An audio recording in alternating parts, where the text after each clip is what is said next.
Saudara, lalu apa makna dari pidato Joko Widodo yang bilang tahun politik ini sudah mulai memanas termasuk di antara sesama kawan? Kita ulas bersama dengan pengamat politik sekaligus Direktur Eksekutif Indikator Politik Burhanuddin Muhtadi yang telah bergabung bersama kami di Kompas Malam. Assalamualaikum, salam sehat Mas Burhan. Joko Widodo bilang nih situasi politik Waalaikumsalam. sudah Salam mulai sehat. panas apalagi antar kawan sendiri. Ini siapa yang disasar Joko Widodo dalam pidatonya ini? Saya kira pesan Presiden Jokowi secara normatif bisa dimaknai bahwa Presiden sebagai kepala negara dan kepala pemerintahan mengajak semua pihak untuk menurunkan tensi persaingan jelang 2024. Tetapi ketika disisipkan antar kawan sendiri, suka tidak suka publik punya asosiasi kawan sendiri di sini adalah sesama partai pendukung pemerintah. Dan kebetulan kalau kita lihat dari 7 partai pendukung pemerintah itu mengelompok ke dua kubu. Satu adalah kubu pendukung Prabowo Subianto, yang kedua adalah kubu Ganjar Pranowo. Nah, ini yang saya kira menjadi tanda kutip ya sasaran kritik sekaligus masukan Presiden Jokowi kepada kedua belah pihak agar tidak saling serang karena akan merugikan kepentingan yang lebih besar, terutama bagi proses penyelamatan dan keberhasilan agenda pemerintahan Pak Jokowi. Baik. Jangan lupa Yasir ya, saling serangnya ini kan sudah sampai misalnya pada isu food estate ya. Food estate ini kan ada serangan kepada program pemerintah terutama yang dianggap menjadi tanggung jawab Menteri Pertahanan. Nah, sampai kemudian Presiden Jokowi melakukan klarifikasi bahwa food estate ini tidak bisa cepat membuahkan hasil, perlu waktu. Tetapi yang menarik, isu ini kan dimunculkan oleh partai terbesar pendukung pemerintah yang lagi-lagi tidak bisa dilepaskan dari konteks persaingan antara Pak Prabowo dan Mas Ganjar di Baik. 2024 nanti. Mas Burhan melihatnya apakah saling serang ini sudah terang-terangan atau bisa saya katakan sudah terlalu frontal begitu sehingga Joko Widodo harus segera mengingatkan bahwa di tahun politik ini sudah mulai memanas dan jangan saling serang apalagi antar kawan sendiri.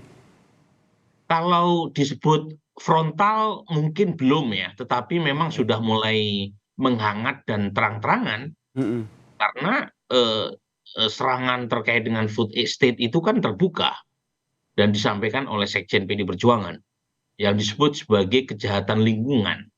Nah, ini kan menarik karena food estate ini kan sudah berlangsung sekian tahun, tetapi baru muncul belakangan seiring dengan memanasnya tensi persaingan politik antara dua kubu yang tadi saya sebut ya. Tapi lagi-lagi ya, menurut saya PD Perjuangan tentu punya alibi dengan mengatakan serangan itu tidak kepada agenda pemerintahan, bukan kepada Presiden Jokowi, tetapi kepada menteri yang dianggap tidak deliver. Nah, dalam hal ini adalah mereka sasar Pak Prabowo.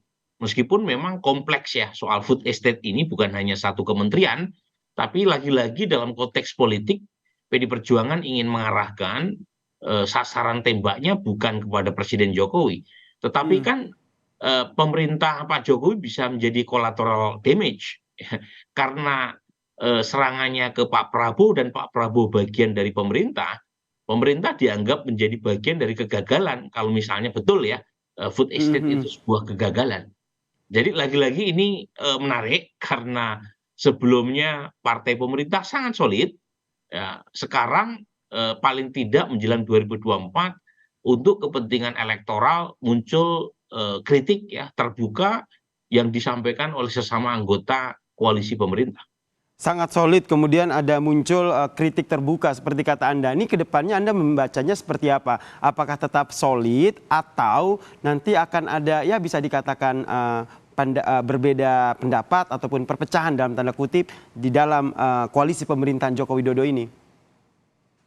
Yang pasti kita harus mulai membiasakan diri munculnya perbedaan-perbedaan antar partai pendukung pemerintah jelang 2024. Jadi mengharapkan keseragaman opini dan pendapat di antara 7 partai pendukung pemerintah juga mustahil ya.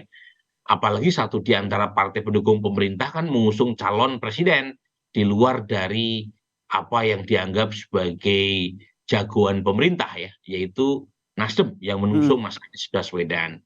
Dan saat yang sama, 4 partai pendukung pemerintah kan meskipun dengan bahasa yang halus kan beberapa kali juga melempar semacam sindiran kepada PDI Perjuangan ya, dengan mengatakan koalisi PDI Perjuangan dianggap kurang egaliter, Mm-mm. dianggap arogan, itu kan sindiran-sindiran halus, meskipun lagi-lagi tidak terbuka, tetapi poin saya, ya jelang 2024 kita akan semakin sering mendapati pertarungan yang kira-kira itu merepresentasikan kepentingan elektoral, gitu ya. Karena kalau dilihat dari sudut mereka adalah bagian dari pemerintah kan nggak ada bedanya. Tapi Mm-mm. Presiden Jokowi Yasir itu punya kepentingan untuk menjaga soliditas partai pendukung pemerintah.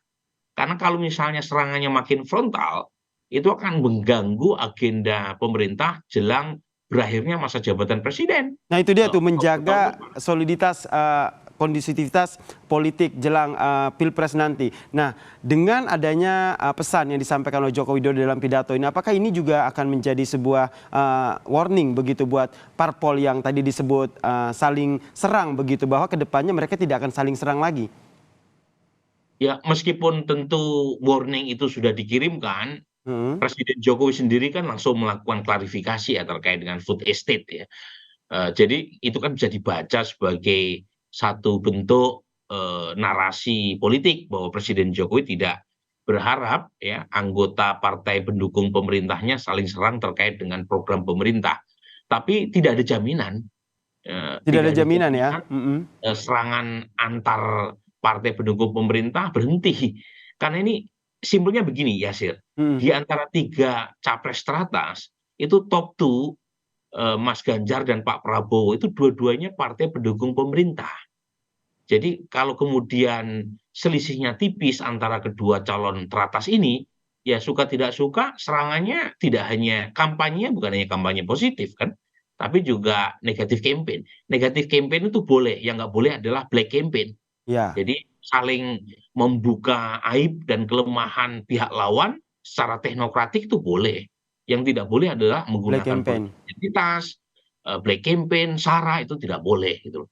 Jadi lagi-lagi ini apalagi jangan lupa Mm-mm. keduanya kan memperebutkan blessing-nya Presiden Jokowi kan, karena Betul. popularitas Pak Jokowi yang tinggi.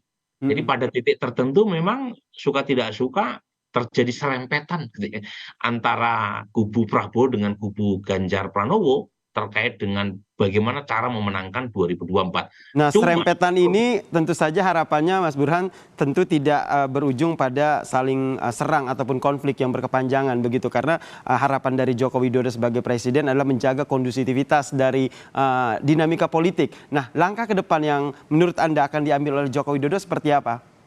Terakhir. sebaiknya Presiden Jokowi sering-sering mengumpulkan partai pendukung pemerintah, Mm-mm. terutama adalah para ketua umumnya.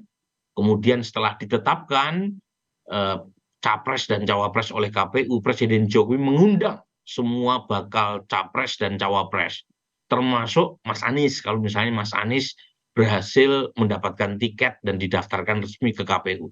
Jadi supaya Presiden Jokowi tidak dianggap menganak emaskan beberapa calon tertentu. Jadi Baik. siapapun, termasuk partai pemerintah maupun non pemerintah, harus meletakkan kepentingan bangsa dan negara di atas kepentingan partai dan golongan. Harapan kita semua ya, dan tentu saja menjaga kondusivitas perpolitikan jelang Pilpres dan Pileg ini menjadi tidak hanya tugas Joko Widodo tapi tugas kita semua ya. Terima kasih Mas Burhanuddin Muhtadi atas pemaparannya dan telah bergabung bersama kami di Kompas Malam. Salam sehat Mas Burhan. Salam sehat.